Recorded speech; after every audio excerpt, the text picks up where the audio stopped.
Hello friends, welcome to path finder classes. तो ये हमारा हम आपको पता होगा कि नाइन्थ क्लास का ज्योग्राफी चैप्टर स्टार्ट है, यानी कि ज्योग्राफी चैप्टर हम पढ़ रहे हैं, ज्योग्राफी सब्जेक्ट को हम पढ़ रहे हैं। और ये जो चैप्टर है ये ज्योग्राफी चैप्टर ज्योग्राफी सब्जेक्ट का पांचवा विषय यानी कि पांचवा सब्जेक्ट सॉरी चैप्टर है। ओके, यानी कि ये अध्याय 5 है। इसके पहले हम लोग अध्याय 4 पढ़ चुके हैं और अब हम इसमें क्या पढ़ेंगे, अध्याय 4 को पढ़ेंगे। ओके, तो क्या है ये दोस्तों, ये है अध्याय 5 और इसके पहले हम लोग 4 चैप्टर पढ़ चुके हैं। तो उसको जाके पहले आप वीडियो देख सकते हैं। और ये हमारा नाइन्थ क्लास के ज्योग्राफी विषय का 5वां अध्याय है। अब इस अध्याय का क्या नाम है, तो ये हमारा है प्राकृतिक वनस्पति तथा वन्य प्राणी। हम इसमें क्या पढ़ेंगे, बहुत ही ज़्यादा इंटरेस्टिंग जो ये चैप्टर है ना, बहुत इंटरेस्टिंग है। आपको नाइन्थ क्लास के सारे इंटरेस्टिंग चैप्टर हैं, जो भी ज्योग्राफी का चैप्टर है ना, आप किसी भी क्लास का ले लीजिए, इन सब ज्योग्राफी जो होता है ये इंटरेस्टिंग चैप्टर होता ही है। ओके, तो मैं पहले आपको इस चैप्टर से स्टार्ट करने से पहले बता दूं, आपका एक और चैनल है आयान स्टडी क्लासेस। ओके, तो देखिए फ्रेंड्स, यहाँ पे कौन सा चैप्टर स्टार्ट है। मैं चैप्टर स्टार्ट करने से पहले आपको बता दूं कि ये हमारा एक और चैनल है आयान स्टडी क्लासेस। क्या है, आयान स्टडी क्लासेस, यानी कि ये जो क्लास है ना, इस क्लास से आपको, इस क्लास में मैथमेटिक्स, अगर कोई कंपटीशन का लड़का है तो कंपटीशन का लड़का इस चैनल से जुड़ सकता है। क्योंकि ये जो चैनल है इसमें जो मैथमेटिक्स पढ़ाए जाते हैं, जो मैथ्स हैं, वो जितने भी कम्पिटिटिव लेवल के बच्चे हैं, जैसे कि अभी रेलवे का एग्ज़ाम है, यानी कि RRB, railway requirement board RRB, जिसमें एनटीपीसी, आप एनटीपीसी का जिस लड़के का भी एग्जाम होगा एनटीपीसी, या आप ग्रुप डी का एग्जाम अगर कोई तैयारी कर रहा होगा ग्रुप डी का, या एसएससी का तैयारी करेगा, एसएससी में आपका बहुत सारा आ जाता है तीन, यानी एलडीसी, एमटीएस और सीजीएल। तो ये जितनी इसमें मैथ जो पढ़ाए जाते हैं ना, ये आपके पूरे कंपटीशन लेवल, कम्पिटिटिव लेवल के होते हैं। ओके, और इसमें छोटे छोटे वीडियोस भी इसमें डाले जा रहे हैं कंपटीशन लेवल के। या आप अगर नॉलेज अगर चाहते हैं तो आप इस चैनल को सब्सक्राइब करके उस वीडियोस को आप देख सकते हैं। जैसे पॉलिटी से छोटे छोटे वीडियो डाले जा रहे हैं, ज्योग्राफी से डाले जाएंगे, ऐसे अदर वीडियो इसमें डाले जा रहे हैं। और ये पाथ फाइंडर जो क्लासेस है ये तो प्योरली आपका 9 टू यानी कि 12th, यानी कि 9, 10th, 11th, 12th के लिए प्योरली आपका ये आपका चैनल है। इस पे आपको एनसीईआरटी के जितने भी आपके चैनल सब्जेक्ट हैं वो सब इस पे तो पढ़ाई जाएगी आपके। ओके, तो अगर आप इस चैनल से अगर चाहते हैं, अगर उस चैनल से कुछ सीखना, तो आप इस चैनल को सब्सक्राइब कर सकते हैं, आयान स्टडी क्लासेस। चलिए अब हम अपने चैप्टर को स्टार्ट करते हैं। तो ये ये चैप्टर का नाम क्या है, प्राकृतिक वनस्पति और प्राणी। यानी कि हम इस चैप्टर में पूरी जो वनस्पति है, पेड़ पौधे, उनके बारे में पढ़ेंगे और वन्य प्राणियों के बारे में हम पढ़ेंगे। तो जैसे कि आप यहाँ पे देख सकते हैं फ्रेंड्स कि हमारा जो देश क्या है, हमारा देश प्यारा यानी कि भारत। हमारे देश भारत विश्व के मुख्य 12 जैव विविधता वाले देशों में से एक है। यानी कि ये क्या है, 12 जैव विविधता वाले देशों में से एक है।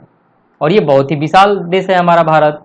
लगभग इसमें क्या पाए जाते हैं, आपको यहाँ पे देख सकते हैं कि 47,000 विभिन्न जातियों के पौधे पाए जाते हैं। जो आपने ऊपर देखा था ना वनस्पति, ये सब पौधों से रिलेटेड होंगे, यानी कि इसमें हम पौधों से रिलेटेड चीजों को पढ़ेंगे।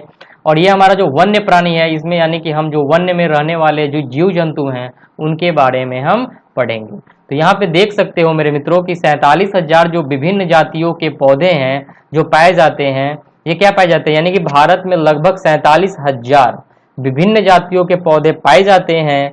और यह देश विश्व में इस मतलब कि ऐसे पौधों के पाए जाने के श्रेणी में 10वें स्थान पर है। किस स्थान पर है, विश्व में ये 10वें स्थान पर है।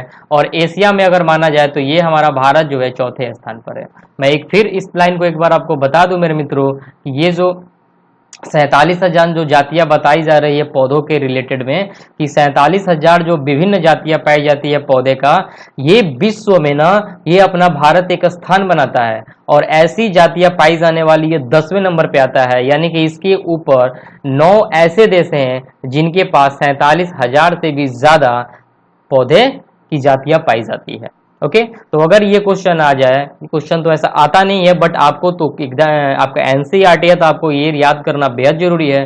तो अब 47,000 इसकी विभिन्न जातियां पाई जाती है, इससे लगभग क्या मतलब है, इससे ऊपर भी हो सकता है और 47,000 से थोड़ा नीचे भी हो सकता है।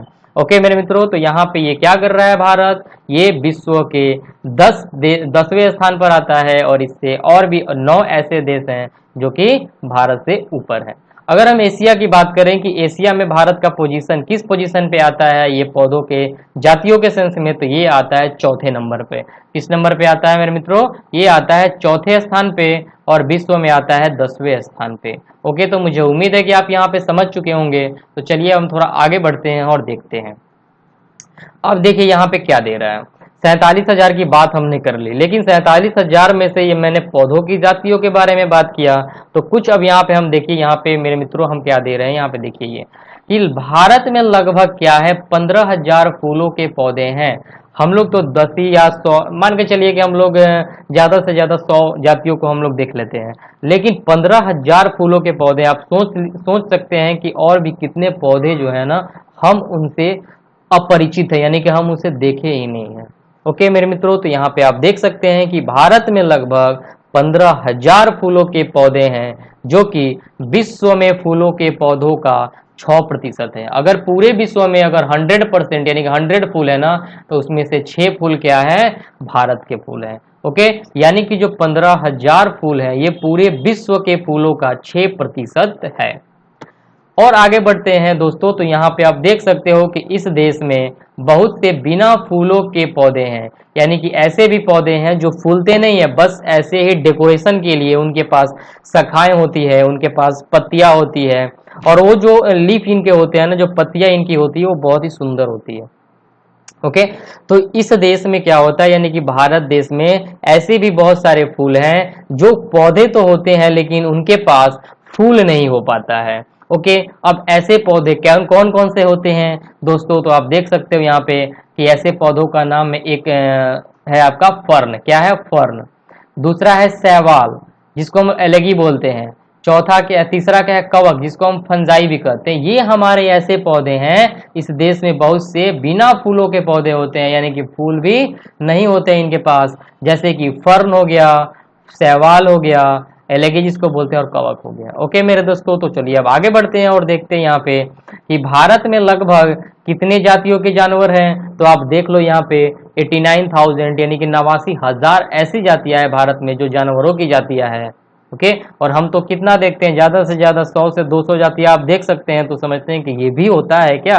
लेकिन यहाँ पे आप देख सकते हैं मेरे मित्रों कि 89,000 जातियों के जानवर तथा विभिन्न प्रकार की मछलियां भी पाई जाती है। अगर विश्व में पूछा जाए ना कि किस जानवर की जनसंख्या सबसे अधिक है, तो फर्स्ट नंबर पे आप मारिए मछली।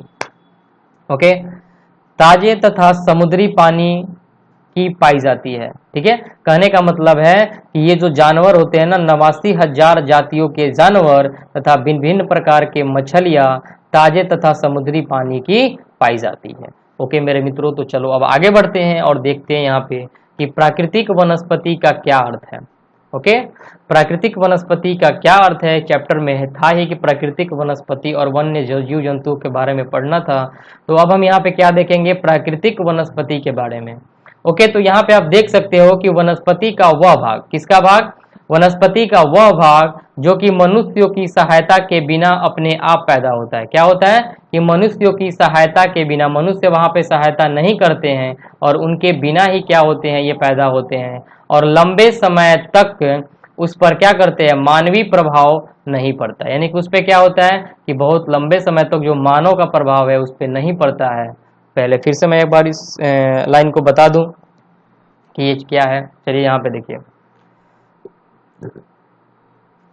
क्या दे रहा है, ये कह रहा है कि प्राकृतिक वनस्पति का अर्थ है कि वनस्पति का वह भाग, यानी कि पेड़ पौधों का वह भाग जो कि मनुष्यों की सहायता के बिना अपने आप पैदा होता है और लंबे समय तक, पौधों का भाग नहीं, पौधे भी तो वनस्पति है ना, वनस्पति भी तो बिना पेड़ पौधों की सहायता से अपने आप उपजते हैं और लंबे समय तक उस पर मानवीय प्रभाव नहीं पड़ता है।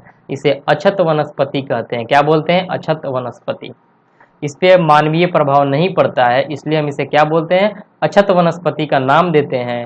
अतः अगर यहाँ से दोस्तों देखा जाए तो अतः विभिन्न प्रकार की कृषिकृत फसलें, फल, बागान वनस्पति का भाग तो है, परंतु प्राकृतिक वनस्पति नहीं है। क्या है, प्राकृतिक वनस्पति यहाँ पे नहीं है। अगर हम यहाँ से बात करें ये वाला कि वह वनस्पति जो कि मूल रूप से भारतीय है, क्या है, मूल रूप से भारतीय है, उसके हम देशज बोलते हैं।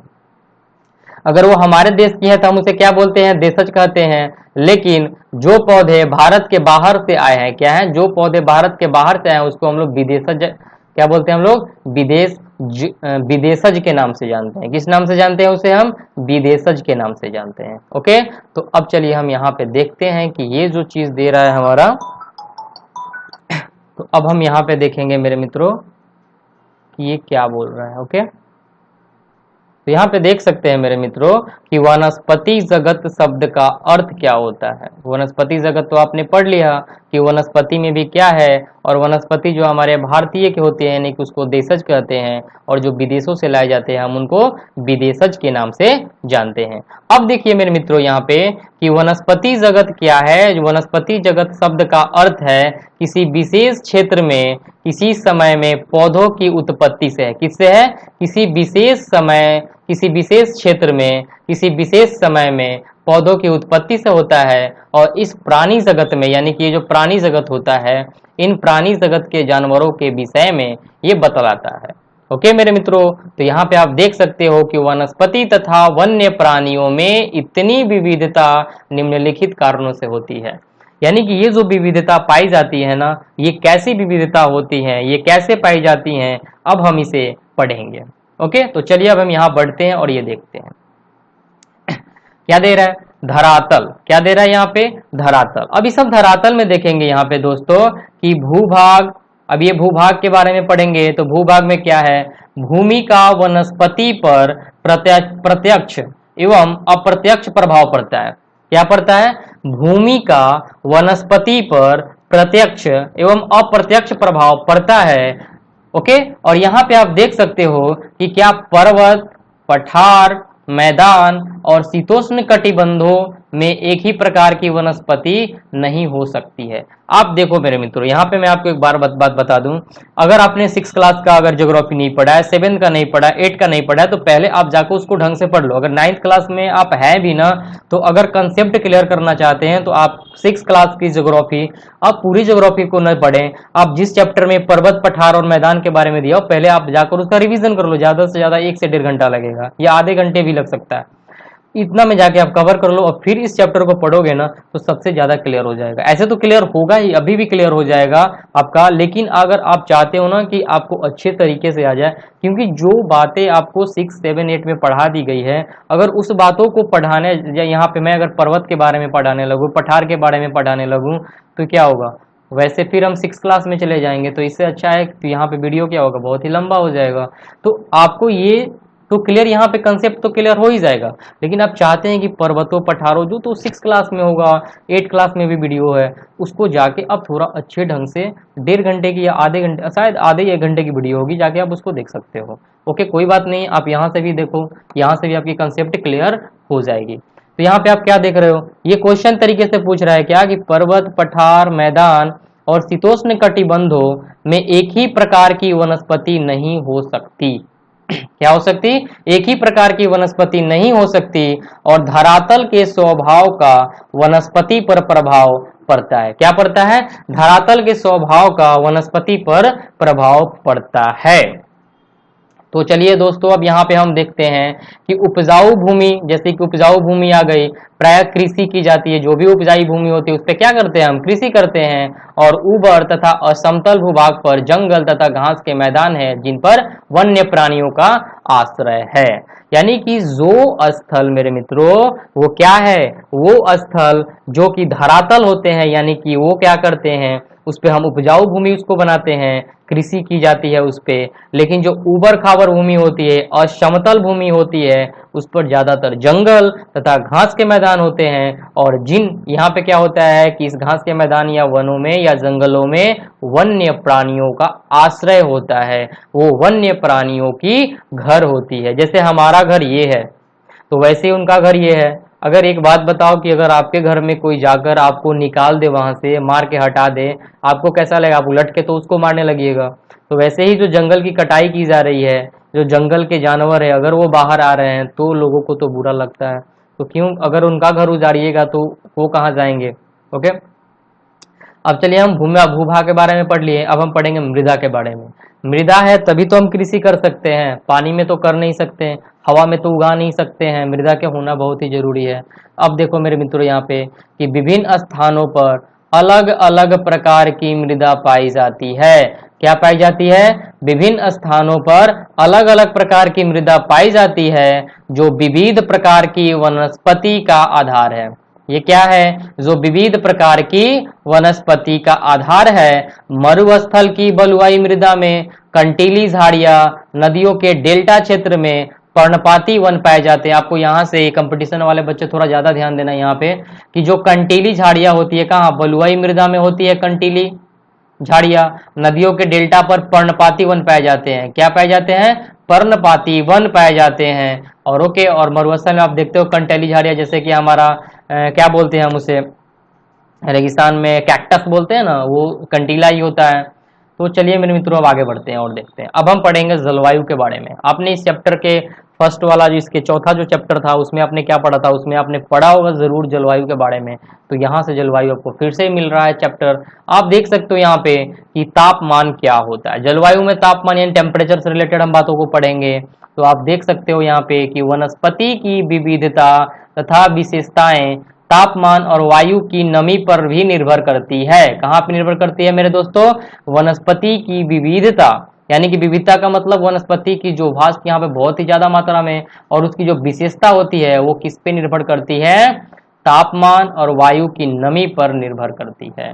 अगर हम बात करें हिमालय पर्वत की ढलानों की, तो हिमालय पर्वतों की ढलानों तथा प्रायद्वीपीय जो पहाड़ियां होती है वो 915 मीटर की ऊंचाई से ऊपर तापमान में गिरावट वनस्पति के पनपने और बढ़ने को प्रभावित करती है।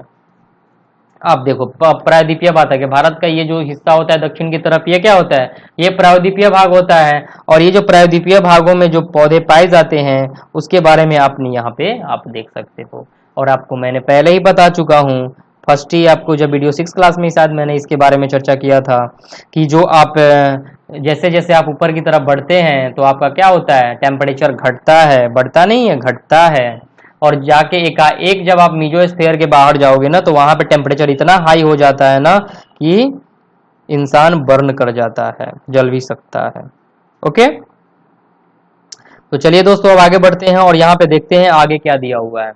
तो आप देखो यहाँ पे क्या कि उसे उष्ण कटिबंधीय से उपोष्ण, शीतोष्ण तथा अल्पाइन वनस्पतियों में परिवर्तित करती है। क्या करती है मेरे मित्रों? आप देखो यहाँ पे कि जो प्रायद्वीपीय पहाड़ियों पर 915 मीटर की ऊंचाई से ऊपर तापमान में गिरावट क्या करती है? जब ये गिरावट होती है तो वहां पे वनस्पति के पनपने और बढ़ने को प्रभावित कर देती है। कि कहने का मीन्स है मेरे मित्रों कि वहां पे जो पौधे होते हैं वो अलग प्रकार के हो जाते हैं और उसे हम क्या बोलते हैं? उष्ण कटिबंधीय से वहां पे क्या होता है? उपोष्ण, शीतोष्ण तथा अल्पाइन वनस्पतियों में परिवर्तित हो जाता है। ओके मेरे मित्रों, तो आगे बढ़ो और यहाँ पे देखो, ये देखो उष्ण हो गया, उपोष्ण हो गया, शीतोष्ण हो गया, अल्पाइन हो गया। ये दे रहा है कि औसत वार्षिक तापमान डिग्री सेंटीग्रेड में दे रहा है, और ये भी वही जनवरी में औसत। और ये टिप्पणी, अगर मान के चले 24 डिग्री से अधिक होता है औसत तापमान यहाँ पे उष्ण में, उपोष्ण में 17 डिग्री से लेकर 24 डिग्री सेल्सियस तक, शीतोष्ण में होता है 7 से 17, और अल्पाइन में क्या होता है? 7 डिग्री से कम। जैसे जैसे आप ऊपर जाकर टेम्परेचर घटता है तो वही बोल रहा है कि यहाँ पे सबसे जब ऊपर जाते हैं 915 मीटर के आसपास ऊपर, तो हमारा क्या होता है? अल्पाइन वनस्पति है, तो अल्पाइन वन आ जाता है। ओके, और यहाँ पे आप देख सकते हो कि जानवरों में औसत तापमान क्या होता है? -1 डिग्री सेल्सियस से कम हो जाता है। और टिप्पणी अगर मान के चले तो यहाँ पे बर्फ ही बर्फ आता है। ओके, ये जो पाला लिख रहा है ना, ये ठंडा लगना होता है। आपने पढ़ा होगा आलू को पाला मार दिया, टमाटर को पाला मार दिया, यही सब बातें यहाँ पे दे रहा है। ओके, अब देखो यहाँ पे मेरे दोस्तों, ये जो दे रहा है कि सूर्य की प्रकाश के बारे में, तो सूर्य की प्रकाश क्या होती है अब हम इसमें देख लेते हैं यहाँ पे। जैसे कि दे रहा है कि किसी स्थान पर सूर्य के प्रकाश का समय उस स्थान के अक्षांश, समुद्र तल से ऊंचाई एवं ऋतु पर निर्भर करता है, और प्रकाश अधिक समय तक मिलने के कारण वृक्ष गर्मी की ऋतुओं में जल्दी बढ़ जाते हैं। ओके, अगर हम वर्षण का बात करें ना दोस्तों, वर्षण की अगर हम बात करें तो वर्षण का मतलब आप जानते हो, भारत में लगभग सारी वर्षा आगे बढ़ते हुए दक्षिण पश्चिम मानसून जून से सितंबर तक एवं पीछे हटते हुए उत्तर पूर्वी मानसून से होती है और अधिक वर्षा वाले क्षेत्रों में कम वर्षा वाले क्षेत्रों की अपेक्षा सघन वन पाए जाते हैं। ओके, अब हम यहाँ पे देखेंगे मेरे मित्रों, आप देख सकते हो यहाँ पे दोस्तों कि ये जो दे रहा है क्या दे रहा है, पारिस्थितिकी तंत्र। क्या दे रहा है, पारिस्थितिकी तंत्र। अब हम इसमें अगर बात करें कि पृथ्वी पर पादपों तथा जीवों का वितरण मुख्यतः क्या होता है, जलवायु द्वारा निर्धारित होता है। देख सकते हो यहाँ पे कि हम पारिस्थितिकी तंत्र के बारे में पढ़ रहे हैं कि पृथ्वी पर पादपों तथा जीवों का वितरण मुख्यतः जलवायु द्वारा निर्धारित होता है और किसी क्षेत्र के पादपों की जो प्रकृति होती है वो काफी हद तक उस क्षेत्र की प्राणी जीवन को प्रभावित करती है। ओके, अब चलो मैं यहाँ पे आपको दिखा रहा हूँ। ये जो पिक्चर है आपका प्रति 1000 वर्ग किलोमीटर पे क्या है, राज्य एवं केंद्र शासित प्रदेश और वनों का क्षेत्रफल ये दे रहा है। तो आप देख सकते हो कि सबसे ज्यादा जो वन आपका पाया जा रहा है यहाँ पे आप देखो ये अंडमान निकोबार में। अगर हम बात करें मध्य प्रदेश की तो आप मध्य प्रदेश यहाँ पे सर्च करो कि मध्य प्रदेश है क्या, कहाँ पे है, सॉरी है क्या नहीं, कहाँ पे है। आंध्र प्रदेश, अरुणाचल प्रदेश, असम, बिहार, झारखंड, गोवा, गुजरात, हरियाणा, हिमाचल प्रदेश, जम्मू कश्मीर, कर्नाटक, केरल, मध्य प्रदेश को यहाँ पे। और मध्य प्रदेश में जो यहाँ पे वन है, भारत के पर्यावरण एटलस, ये पर्यावरण का एटलस है, ये वनों का क्षेत्रफल नहीं है। तो आप देख सकते हो यहाँ पे ये डाटा आपका दिया हुआ है। ओके, अब देखो यहाँ पे कि जब वनस्पति बदल जाती है तो प्राणी जीवन भी बदल जाता है। अगर वनस्पति अगर बदलेगी तो वहां पे जो प्राणी होंगे ना वो भी बदल जाएंगे। आप देखते हो बर्फीली एरिया में कुछ अलग प्रकार के जंतु रहते हैं और यहाँ पे अलग प्रकार के जंतु रहते हैं, आप देखते हो ना, तो ये अंतर होता है।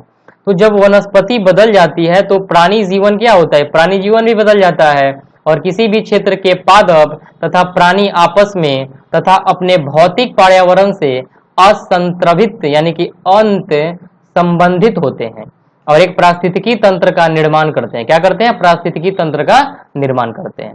अगर हम ये बात बोले कि मनुष्य भी क्या करता है, इस पारिस्थितिकी तंत्र का अविच्छिन्न भाग है। क्या अविच्छिन्न भाग है इसका। अगर हम बात करें कि मानव कैसे किसी स्थान के पारिस्थितिकी तंत्र को प्रभावित करता है, तो चलो अब मैं बताता हूं। देखो यहाँ पे मनुष्य क्या करता है, वन्य जीवन और वनस्पति जीवन को अपने लाभ के लिए प्रयोग करता है। घर बनाने के लिए कटाई करता है तो लाभे के लिए न हुआ, चंदन की लकड़ी काटता है अपने लाभों के लिए काटता है। वनस्पति वन्य जीवन को नष्ट करता है और मनुष्य अपने लालच के कारण इन संसाधनों का अधिकतम प्रयोग करता है अपनी लालच के अकॉर्डिंग। आपको मैंने पढ़ाया था 10th क्लास भी, आप 10th क्लास का भी शायद, मैं ज्योग्राफी मैंने 10th क्लास का भी कंप्लीट कर दिया है। और ये जो हमारा है, तो ये जो दे रहा है हमारा कि संसाधनों का अधिकतम प्रयोग होता है। ओके, अब हम यहाँ पे देखेंगे क्या, अब हम यहाँ पे देखेंगे क्या कि जो संसाधनों का अधिकतम प्रयोग करता है वो वृक्षों को काटकर और जानवरों को मारकर पारिस्थितिकी तंत्र को असंतुलन पैदा कर देता है। अब यहाँ पे आप देख सकते हो दोस्तों कि ये जो दे रहा है कि वह क्या करता है, अपने लाभ के लिए, अपने चंद लाभों के लिए वो इतनी बड़ी रिस्क लेता है ना वायुमंडल के साथ, एटमॉस्फेयर के साथ, कि क्या कहा जाए। आप एक बात बताओ, अगर हमारे पास अगर पौधे नहीं है तो आप क्या करोगे, मर जाओगे बिना ऑक्सीजन का यार। तो यहाँ पे क्या करते हैं लोग, पौधों की कटाई करते जा रहे हैं, लेकिन ये नहीं समझ रहे हैं कि हमारे जो आने वाली पीढ़ी है वो कितनी दर्दनाक मौत झेलेगी। तो हमें क्या करना चाहिए, अपने लाभ के लिए ना पेड़ पौधों को नहीं काटना चाहिए। अगर पेड़ पौधे हैं तो हम हैं, अगर वो नहीं तो हम भी नहीं। ओके, तो यहाँ पे जो हमें ऑक्सीजन मिलता है ना, ये ऑक्सीजन अगर वायुमंडल में तो लिमिटेड है। मान के चलो कि ऑक्सीजन है, मान के चलो वायुमंडल में इतना परसेंट 21% ऑक्सीजन है तुम्हारा वायुमंडल में, तो ये चीज क्या है, लिमिटेड है। लेकिन अगर मैं इस लिमिटेड चीज को अगर ये लिमिटेड चीज को डेली का डेली मैं यूज कर रहा हूं, इतने अरबों खरबों जो 7 अरब जो लोग हैं हमारे पूरे विश्व में, अगर ये यूज करेंगे ऑक्सीजन का, तो क्या होगा, ये तो धीरे धीरे नष्ट होगा। ये नष्ट होता क्यों नहीं है, क्योंकि ये जो पेड़ पौधे हमारे हैं ना, जो वन है, फॉरेस्ट है, ये हमें ऑक्सीजन देता है। और जब ये ऑक्सीजन देता है ना दोस्तों, तभी हमारा ये जो बैलेंस है इन्वायरमेंट का, ये बना रहता है। अगर हम इन पेड़ पौधों को ही काट देंगे तो हमारा क्या होगा, हम तो ऐसे ही मर जाएंगे सब लोग, क्योंकि हमें ऑक्सीजन ही नहीं मिलेगा। तो जब ऑक्सीजन ही नहीं मिलेगा तो यार रह के क्या करोगे, पैसे बचा के क्या करोगे। तो हमें क्या करना चाहिए, पेड़ पौधों को तो काटना नहीं चाहिए, बल्कि और पेड़ पौधे लगाना चाहिए। अगर पेड़ पौधे हैं ना तो क्या होता है, इन्वायरमेंट भी साफ रहता है और बीमारियां जो होती है वो बहुत ही कम मात्रा में फैलती है। आप देख रहे हो पहले बहुत सारे पक्षी दिखते थे, अब वो नहीं दिखते हैं। क्यों नहीं दिखते हैं, क्योंकि हम ही लोग उस सब को विलुप्त कर रहे हैं, क्योंकि हम लोग खुद के लाभ के लिए क्या कर रहे हैं, उन लोगों के साथ खिलवाड़ कर रहे हैं।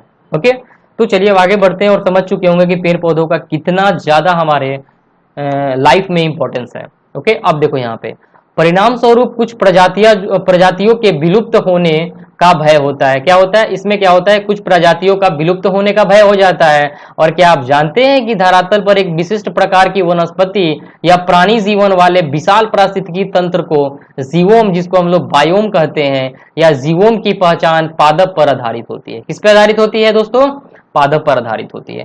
अगर मैं इसकी बात करूं क्या वनस्पति के प्रकार के बारे में कि वनस्पति कितने प्रकार की होती है, तो देखो हमारे देश में निम्न प्रकार की प्राकृतिक वनस्पति पाई जाती है।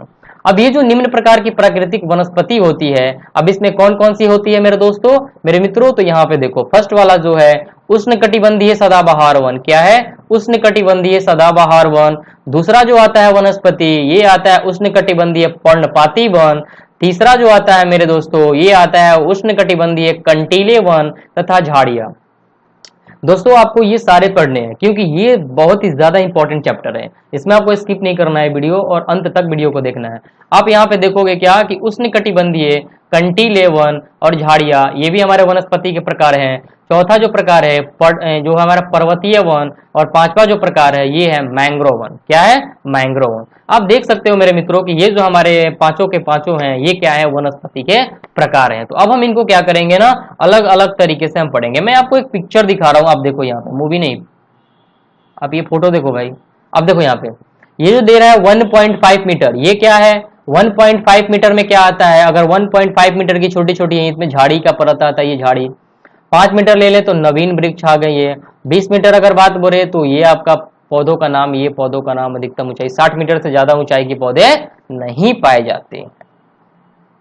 अब देखो मेरे मित्रों, पाए जाते हैं वैसे दोस्तों बहुत सारे, जैसे पहाड़ों इलाकों में, पहाड़ों एरिया में जाओगे, जैसे देहरादून आप जाओ, देहरादून के पहाड़ी इलाके में बहुत ही बड़े लंबे लंबे पौधे होते हैं। अब देखो दोस्तों यहाँ पे ये जो चीज दिया है ना, ये प्राकृतिक वनस्पति करके दिया। आप देखो पहले इस बात को देखो, ये क्या दिया है, उष्णकटिबंधीय सदाबहार वन। ये क्या दिया हुआ है, उष्णकटिबंधीय सदाबहार वन। आपने ये जो पढ़ा ना, ये उष्णकटिबंधीय सदाबहार वन, उष्णकटिबंधीय पर्णपाती वन, तो यही चीज यहाँ पे दिया हुआ है। पांचों आपको देखो यहाँ पे पांचों चीज दिया है ना पांचों। यानी कि ये जो हरा वाला एरिया है, इस एरिया में उष्णकटिबंधीय सदाबहार वन पाए जाते हैं। यानी कि ये पूरा जो है ना, ये उष्णकटिबंधीय सदाबहार वन पाए जाते हैं। तो अगर आपको मैप में याद है कि कौन सा स्टेट कहाँ आता है, आप इजीली लगा सकते हो। तो देख सकते हो ये पूरा जो यहाँ पे, ये तो अरुणाचल प्रदेश है, असम हो गया, नागालैंड हो गया, मिजोरम हो गया, त्रिपुरा हो गया, मणिपुर हो गया, ये सब के सब क्या है, ये सब के सब हमारे सदाबहार वन के अकॉर्डिंग आ रहे हैं। आप यहाँ पे देखो पश्चिम बंगाल हो गया, उड़ीसा का कुछ एरिया हो गया, ये सब हमारे सदाबहार वन के अकॉर्डिंग है। आप यहाँ से ले लेते हो, मुंबई पकड़ लो, गोवा हुआ पकड़ते हुए यहाँ पे क्या आ जाएगा, केरल। ओके, ये सब आपके किस में आ जाएंगे, ये हमारा आ जाएगा सदाबहार वन में। अगर हम उसने कटिबंधीय पर्णपाती वन बोले तो आपका ये जो बीच वाला हिस्सा पूरा आप देख रहे हो, ये सब हिस्सा, ये सब पर्णपाती वन वाला है। और पीला कलर का जो है पर्वतीय वन है। आप देखते हो कि ये हिमालय का रेंज है, तो हिमालय के रेंज में क्या होगा मेरे मित्रों, यहाँ पे तो पर्वत होगा। अरुणाचल प्रदेश यहाँ पे भी हिमालय है, तो यहाँ भी पर्वत है, तो ये पर्वतीय क्षेत्र के हैं। अगर मैंग्रोव वन की बात करें तो आपको पता है कि पश्चिम बंगाल में जाते हो तो मैंग्रोव मिलता है। तो आपको देख सकते हो यहाँ पे ये ऐसा एरिया, ये सिर्फ और सिर्फ ये वाला एरिया हमारा मैंग्रोव यहाँ पे दिख रहा है। ओके, और यहाँ पे भी दिख रहा है, यहाँ पे भी दिख रहा है उष्णकटिबंधीय कंटीला वन। तो ये देखो यहाँ पे ये कंटीला वन में हो गया। यहाँ पे आ जाओगे तो ये पूरा राजस्थान, पंजाब, गुजरात, ये सब कंटीले वन में पाए जाते हैं। ओके, तो चलिए मेरे मित्रों अब आगे बढ़ते हैं। अब देखो यहाँ पे ये क्या दिया हुआ है, उष्णकटिबंधीय वर्षा वन, यानी कि वर्षा वन के बारे में यहाँ पे दिया हुआ है। चलो अब हम इसे देखते हैं।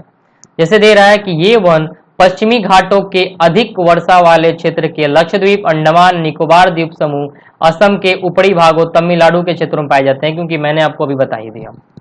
और यहाँ की जो होते हैं ना 200 सेंटीमीटर से अधिक वर्षा यहाँ पे होती है, और यहाँ के वन 60 मीटर से भी ज्यादा अधिक ऊंचाई के होते हैं। ओके मेरे दोस्तों, तो चलो अब आगे बढ़ते हैं और देखते हैं। अब यहाँ पे देख सकते हो क्या कि इन वनों में पाए जाने वाले जो व्यापारिक महत्व कुछ वृक्ष होते हैं, जैसे कि जिसको हम आबनुस बोलते हैं, जिसको एबोनी का नाम देते हैं, महोगनी बोलते हैं, राजउड बोलते हैं, रबर तथा सिकोना होता है। ये सब क्या होते हैं, ये सब के सब उस पेड़ के होते हैं, प्रजाति होते हैं।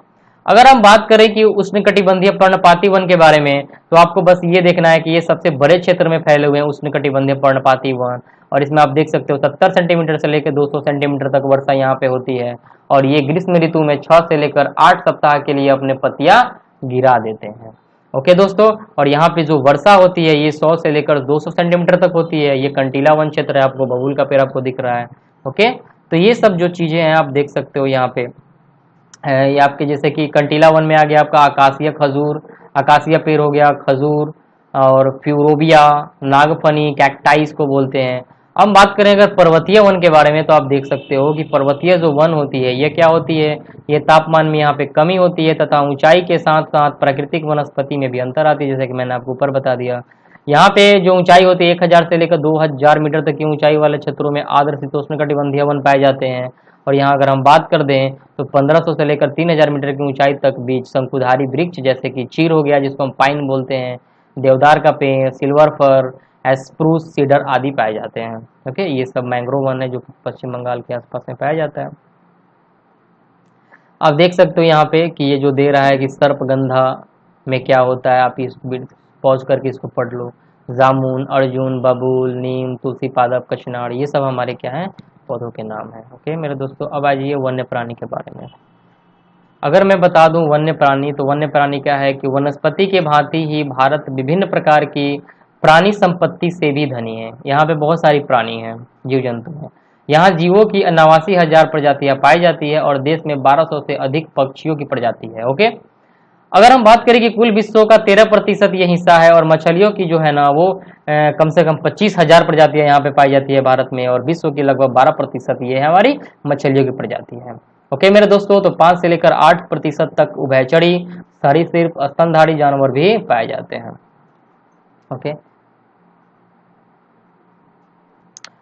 आपके लिए ये जो फोटो है ना सबसे इंपॉर्टेंट है मेरे दोस्तों, ठीक है। इस फोटो को आपको, इस पिक्चर को बहुत ही अच्छे से देखना होगा। आप देखो ये क्या है, भारत में वन्य प्राणी निचय, ये क्या है, भारत में वन्य प्राणी निचय। आप देख सकते हो ये दाची ग्राम जो है ना ये वन्य प्राणी निचय। आप पहले इस पिक्चर में आ जाओ थोड़ा सा नीचे, अगर ऐसा पिक्चर दिखे तो ये हो जाएगा वन्य प्राणी अभ्यारण्य, ठीक है। स्टार दिख जाए तो पक्षी अभ्यारण्य आएगा, और ये जो ट्रेंगल दिखे तो ये नेशनल पार्क के अकॉर्डिंग आएगा। ओके, अगर ये ट्रेंगल दिखता है आपको तो क्या बोलिएगा, नेशनल पार्क है, यहाँ पे पक्षी अभ्यारण्य होगा तो स्टार आएगा, और वन्य प्राणी अभ्यारण्य होगा तो ये वाला आएगा। तो आप देख सकते हो यहाँ पे बहुत सारे पक्षी अभ्यारण्य है, बहुत सारे काजीरंगा, जैसे यहाँ पे इसमें एक सिंह वाला गेंडा, बानस काजीरंगा ये नाम धर के आता है, तो आप यहाँ पे लगा सकते हो, ये असम में पड़ता है। चंद्रप्रभा, घाट प्रभा, ये सब यूपी में आता है। दुधवा नेशनल पार्क ये भी हमारा कहाँ पे आता है, यूपी में। ओके, सरिस्का, केवला देव और रणथंभौर ये राजस्थान में आता है। आपको मैप तो भाई याद करना पड़ेगा ना, यहाँ पे आप किसी स्टेट को तो आप देख नहीं सकते हैं। ओके, राजाजी और कारबेट ये जो है उत्तराखंड में पड़ता है। मुझे कैसे याद है, मैंने मैप मुझे याद है तो इसलिए मुझे याद है। ओके, आप देख लो यहाँ पे जो काना किसली ये सब हो गया, ये सब आपको सिमलीपाल, ये चंद्रकांका, दामपाड़ा ये सब उड़ीसा के आसपास आ जाएंगे। संजय गांधी आ जाएगा तो आपका ये महाराष्ट्र। ओके, अगर हम इधर बादीपुर करें तो ये केरल, मड्डूमलाई ये सब हमारा इस साइड में आ जाता है। ओके, तो आप इसको उम्मीद है कि मुझे समझ चुके होंगे। तो चलिए आगे बढ़ते हैं और देखते हैं, ये सब आपको उसी समय उसी में मिल गया होगा। आप यहाँ पे देख सकते हो कि भारतीय जीव सुरक्षा अधिनियम सन 1972 में लागू हुआ था। सबसे इंपॉर्टेंट है कि भारत जीव सुरक्षा अधिनियम जो था ये कब लागू हुआ था, सन 1972 में लागू किया गया था। और भारत विश्व का अकेला ऐसा देश है जहाँ शेर तथा बाघ दोनों पाए जाते हैं। ये एक ऐसा देश है ना, यहाँ पे बाघ भी पाया जाता है और शेर भी पाया जाता है। ओके दोस्तों, तो भारतीय शेरों की जो प्राकृतिक वास स्थल है वो गुजरात का गिर जंगल है, गिर नेशनल पार्क है, वहाँ पे शेर पाया जाता है। बाघ जो होता है मध्य प्रदेश और झारखंड के वनों में पाए जाते हैं, पश्चिमी बंगाल के सुंदरवन, हिमालयी क्षेत्रों में पाए जाते हैं ये सब। बिल्ली जो होती है ना, ये जाति सदस्यों के तेंदुआ भी है, बिल्ली जातियों का, और ये शिकार जानवरों का मुख्य रूप से शिकार करते हैं ये। और ये जैसे कि आपका ये सब जानवरों के नाम है, वैसे कुछ है नहीं है। अगर हम इस पॉइंट को देखें, आप यहाँ पे देख सकते हो दोस्तों कि 14 जीव मंडल देखो, सुंदरवन, ये मन्नार की खाड़ी, नीलगिरी, नंदा देवी, नाकरेक, ग्रेट निकोबार, मानस, सिमलीपाल, दिहांग, डिब्रू, अगस्तमलाई और कंचनजुंगा, पंचमढ़ी और अचनकमर, अमरकंटक। आप इस चीज़ को देख लीजिएगा और सर्च करिएगा कि ये सब चीज़ें कहाँ है। आप देख लो ये सब ऊपर दिया हुआ है। ओके, आपको मैं बता दूं कि ये जब चीज़ें यहाँ पे दी हुई है 14 देशों के जीवमंडल और आरक्षित सुंदरवन पश्चिम बंगाल में पाया जाता है। बंगाल में नंदा देवी, उत्तराखंड में मन्नार की खाड़ी, तमिलनाडु में, ये सब दिया हुआ है। और जो नीलगिरी है ये कहाँ होता है? केरला में, कर्नाटक में, तमिलनाडु की गणन विश्व की जीव मंडल में ये पाए जाते हैं। ओके, तो चलिए इस वीडियो में इतना ही। तो चलिए दोस्तों, इस वीडियो में इतना ही। अगर ये वीडियो आपको पसंद है तो लाइक, शेयर और सब्सक्राइब करना ना भूलें। ओके, और जो चैनल का नाम मैंने बताया, Ayaan study classes, Ayaan study classes, इस चैनल को आप यूट्यूब पर जाकर सब्सक्राइब कर लें। ओके, तो थैंक्स फॉर वाचिंग इस वीडियो को देखने के लिए।